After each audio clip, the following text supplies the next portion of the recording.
site engineer living in a panic condition because of not knowing what and how to supervise the work at a construction site? Then please listen to these site techniques tips which are to be followed by the engineers at construction site. This will remove your panic. Stage 2 supervision. During the construction of RCC structure wall of retaining wall.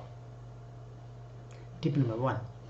Check and ensure that the water proposed to be used for concrete is not a saline water. Check and ensure that the sand and broken granite stones used for the concrete mix is clean and does not contain any foreign materials. Tip number 3.